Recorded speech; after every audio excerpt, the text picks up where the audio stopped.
கொஞ்சம் சத்தமாக சொல்லுங்கள். ஒரு வணக்கம். என்னுடைய முதல் குரு Vethathiri Maharishi. Very good very good. அவர்களுக்கு எனக்கு நன்றி. அவர் மூலயமா எனக்கு நல்லது இந்த மாதிரி ஒரு ஆத்மஞான இது கிடைச்சதுக்கு நான் கொடுத்து வச்சிருக்கணும். ஆத்மஞான குரு ஐயா ரவிச்சந்திரன் ஐயா அவர்களுக்கு ரொம்ப ரொம்ப நன்றி. எங்கள் அம்மாவுக்கு ஆத்மஞானம் கொடுக்கறதுக்காக வந்திருக்கீங்க. நான் ஐயாவை எப்படி சந்திச்சீங்க? நான் சொன்னேன் எங்கள் அம்மாவுக்கு கொடுக்கணும் அப்படின்னு. அப்புறம் நான் அம்மா ஹாஸ்பிட்டலில் இருந்தப்போ எனக்கு ரொம்ப மனசு வேதனையாக இருந்தது, கொடுக்க முடியாத போயிடுமோ அப்படின்னுட்டு. அப்புறம் நல்லபடியாக ஐயா சொன்னார். ஐயாவுக்கு நான் ஃபோன் பண்ணேன், அம்மா ஞானம்பிகை அம்மாவுக்கும் ஃபோன் பண்ணேன். அவங்க அம்மாவுக்கு ஒன்றும் ஆகாது, நல்லா இருப்பாங்க, அவங்க நல்லா குணமடைஞ்சு வந்துடுவாங்க, நீங்கள் கவலைப்படாதீங்க அப்படின்னு சொல்லி சொன்னாங்க. அதனால எனக்கு ஒரு தெம்பு வந்தது, அம்மா நல்லாயிருவாங்க அப்படிங்கிற ஒரு நம்பிக்கை வந்தது. அதே மாதிரியே டெஸ்ட் பண்ணி பார்த்தாங்க, அதில் எந்த பிரச்சனையும் இல்லை அப்படின்னு சொல்லி சொன்னாங்க. அம்மா நல்லபடியாக வீட்டுக்கு வந்துட்டாங்க. அப்புறம் ஐயாவே வந்துட்டு நான் வரேன், அம்மாவுக்காக நான் வரேன் அப்படின்னு சம்மதிச்சாரு. அதனால அவங்க 2 பேர்த்துக்கும் எனக்கு ஆத்மார்த்தமான நன்றி. ஐயாவை எப்படி சந்திச்சிங்க? சந்திச்சது வந்து நான் ஃபர்ஸ்ட் நான் ஃபேஸ்புக்கில் இருந்தேன். அந்த ஃபேஸ்புக்கில் வரும்போது இந்த ஆன்மீக இதுன்னு சொல்லி பதிவுகள்லாம் நான் படிச்சுட்டு இருப்பேன். அந்த மாதிரி பதிவுகள்லாம் எனக்கு ரொம்ப பிடிக்கும். அது நான் படிச்சுருக்கும் போது ஐயாவுடைய, அதாவது ஏற்கனவே நீங்கள் வேதாத்திரி மகரிஷியில் வந்து தியானமெல்லாம் பண்ணிக்கிட்டு இருந்தீங்க, யோக முறைகளை செய்துக்கிட்டு இருந்தீங்க. அந்த மாதிரி பயணிக்கும் போது ஃபேஸ்புக்கில் ஐயாவோடைய பதிவுகளை படிச்சிங்களா? படித்தேன். எனக்கு கிட்டத்தட்ட வேதாத்திரி மகரிஷியோடது இவரோடது எல்லாம் பிடிச்சிருந்தது, ரொம்ப பிடிச்சிருந்தது. நம்ம வாழ்க்கையோட ஒத்து போகுது, நம்ம வாழ்க்கையில நம்ம எப்படி இருக்கணும், எப்படி போகணும், நம்ம கவலைப்படக்கூடாது, ஏன் கவலைப்பட்டோம், அது அந்த கவலையை எப்படி மறக்கிறது, மன சோர்வடைந்தா நம்ம ஒரு உடற்பயிற்சி மூலியமா நம்ம உடம்ப சோர்வை தீர்த்துக்கலாம். அதாவது உச்சந்தலையிலேருந்து உள்ளங்கால் வரையிலும் நம்மளுக்கு அந்த பயிற்சியை கொடுக்கறது மூலியமா. ஐயா உங்களுக்கு காலையில் எந்த மாதிரியான பயிற்சி? 4:30லேருந்து 6 வரையிலும் காலையில் 4 மணிக்கு ஞானம்பிகை அம்மா வந்து மிஸ் கால் விட்டுருவாங்க, எல்லாத்துக்கும் எழுப்பி விட்டுருவாங்க. நான் இதுக்கு முன்னாடிலாம் லேட்டாக தான் எந்திரிப்பேன், 8 மணி 9 மணிக்கு தான் எந்திரிப்பேன்.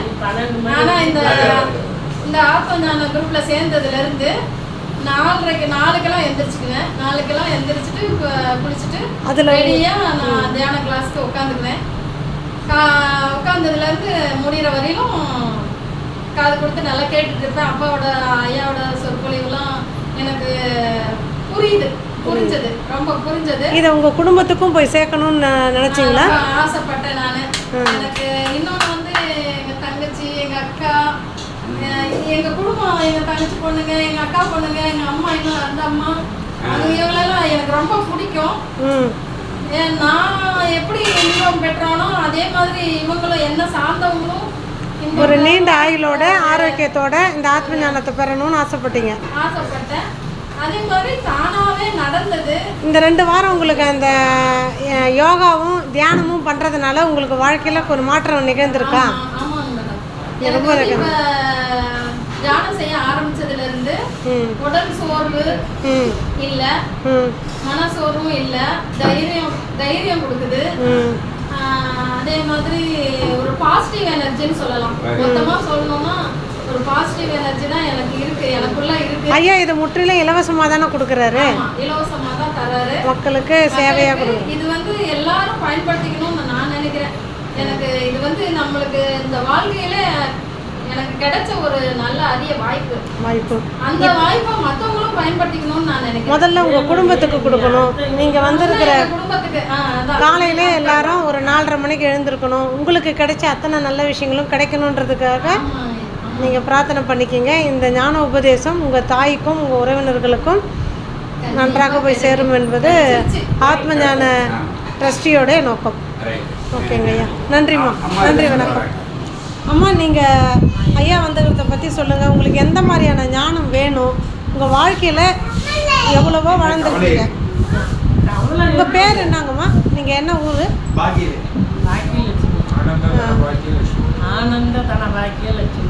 உங்கள் பேரில் ஆனந்தம் இருக்குதுமா. உங்கள் பேரில் ஆனந்த பாக்கியலட்சுமி. இப்போ பாக்கியலட்சுமின்னு கூப்பிட்டாங்க. பாக்கி வச்சுட்டாங்க இல்லையா? இப்போ உங்களுக்கு ஆனந்த பாக்கியலட்சுமின்னும் போது இந்த 78 வயசில் உங்களுக்கு நிச்சயமாக முழுமையான ஆனந்தம் கிடைக்கும்ன்றத நாங்கள் உறுதியோடு சொல்கிறோம். உங்களுக்கு ஐயா கிட்ட எந்த மாதிரியான ஞானம் வேணும், ஏன் பிறந்திருக்கணும், உங்களுக்கு எது குறையாக இருக்குதுன்றத சொல்லுங்கம்மா. அது நாம் எப்படி வந்தோம், எப்படி போகிறோம், அதுக்குண்டான விளக்கம். அதெல்லாம் நிரந்தரங்க கிடையாது. அதனால நம்ம ஒழுக்கமாக இது பண்ணிக்கணும். பின்னாடி ஒழுக்கமாக இது பண்ணிக்கணும். நம்ம ஒழுக்கமாக நடந்துக்கணும். ஆனால் படிக்க தெரியலையே, படித்தா படிக்கலாம். இதுக்கு மேல நம்ம மனசை எப்படி பக்குவப்படுத்துறதுங்கிறது அம்மாவுக்கு ஒரு பக்குவப்படுத்துறதுன்னா உடம்பு இருந்தாலும் ஒத்துழைக்கல. சரிம்மா, உங்களுக்கு ஒத்துழைக்கிற அளவுக்கு ஞானத்தை ஐயா கண்டிப்பாக தருவாங்க. உடம்பு ஒத்துழைக்கணும். சரிங்கம்மா. அவங்களுக்காகவே அவங்கள அவங்க நினைக்கணும். இப்போ நான் நல்லா இருக்கணும், நான் நல்லா இருக்கணும், எல்லாரும் நல்லா இருக்கணும், நான் ஒத்துழைக்கணும் அப்படிங்கிற ஒரு எண்ணத்தை கொண்டு வரணும். பேரன் இறந்ததுலேருந்து உங்களால் மறக்க முடியல, மன கஷ்டமாக இருக்குது. அது ஒரு பெரிய கவலையாக இருக்குது உங்களுக்கு.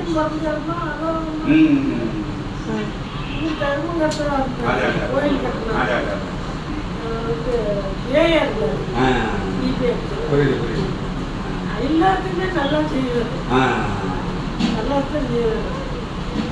உண்மையிலையும் நல்லா வச்சிருந்தாரு. எல்லாமே நல்லா இறந்துட்டு பெஞ்சன் இது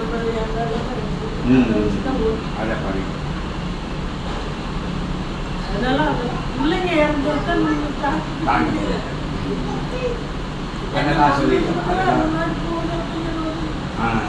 இவங்க பொண்ணு ஒன்று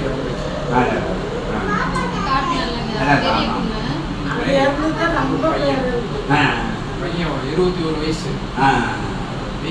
தங்கச்சி பையன் சொன்னல, சின்ன போட்டோ வச்சிருக்காங்க. ஆமா ஆமா ஆமா, தங்கச்சி பையன் இறந்திருப்பாரு. அந்த பையன் இறந்ததா போட்டோ பாத்து காமிச்சிட்டாங்க. இல்ல பாத்துட்டேன், போட்டோ பாத்துட்டேன். அவங்க ராணி வீட்டுல பாத்துட்டேன். 21 வயசுல இறந்துட்டாங்களாம்மா?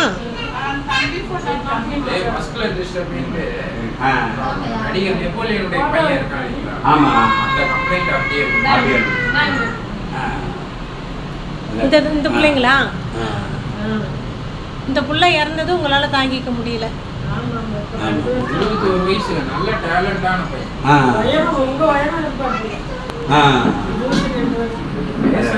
பேசிட்டு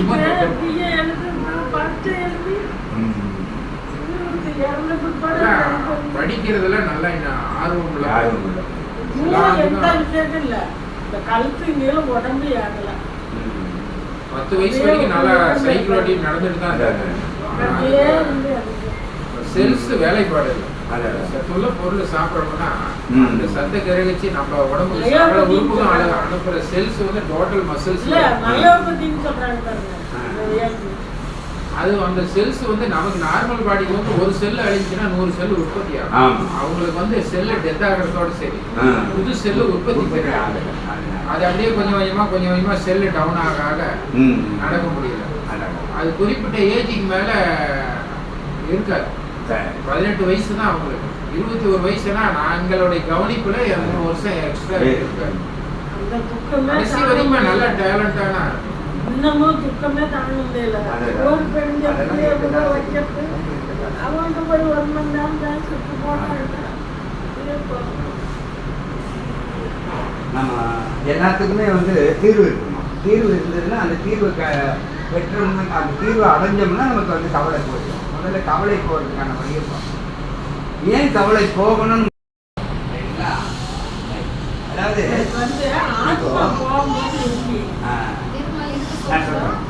அதாவதுன்னா இப்போ பாகியலட்சுமி மேடமே எடுத்துக்கங்க. அவங்க 1 வயசு குழந்தையா நினைச்சு பாருங்க. பாகியலட்சுமி இப்போ 2 பாகியலட்சுமி. இப்போ ஒரு பாகியலட்சுமி கவனிக்கிறாங்க, இன்னொரு பாகியலட்சுமி 1 வயசு குழந்தை. அந்த 1 வயசு குழந்தை என்ன பண்ணுறது? யாரும் கவனிக்காதப்ப ரோடுக்கு போயிட்டு மண்ணை அள்ளி தண்ணியில கொட்டிக்கிது. எல்லாரும் என்ன பண்றாங்கன்னா குழந்தைய பார்த்துட்டு, அடடா அந்த குழந்தைய பாருடா எவ்வளவு பிஞ்சி கையால மண் அள்ளி தலையில கொட்டிக்குதுன்னு சொல்லிட்டு எல்லாரும் அப்ரிஷியேட் பண்ணுவாங்க. எவ்வளவு அழகா கியூட்டா செய்து பாருங்கன்னு பண்ணுவாங்க. இவன் பேசும்போது அதுதான். அந்த மாதிரி அப்பான்னு பேசுறான் பாரு. அந்த மாதிரி அந்த குட்டி பாகியலட்சுமி பண்றத எல்லாருமே ரசிப்பாங்க. சரிங்களா? மண் அள்ளி தலையில கொட்டிட்டா கூட என்ன பண்ணுவாங்க, சூப்பர் எக்ஸலண்டா மார்வலஸ் என்ன சொல்லுவாங்க, இன்னும் அவங்க லாங்குவேஜ்ல அவங்க பாராட்டுவாங்க, அது பாராட்டாங்க. ஆனா இப்ப பாருங்க, அதே செயலை இந்தமா பண்ணா எப்படி இருக்கும் பாருங்க. அது பைத்தியம் சொல்லுவாங்க. அப்படி சொல்லுவாங்க. ஏன் செயல் என்னவோ ஒண்ணுதானே, மண் அள்ளி தலையில கொட்டி. ஆனா குழந்தை செஞ்சா மட்டும் தப்பு இல்லை, ஆனா பெரியவங்க செஞ்சா மட்டும் எப்படி தப்பு அப்படின்னா நல்லா சிந்திக்கணும். மண்ணை அள்ளி தலையில் கொட்டிக் கொள்வதால் நமக்கே பாதிப்புன்னு குழந்தைக்கு தெரியாதுங்க. தெரியாது. தெரியாதுங்கிறதுனால செஞ்சா தப்பு இல்லை. அதான் தெரியாம செய்யறது. தெரியாம செஞ்சா தப்பு இல்லை, ரைட்டுங்களா?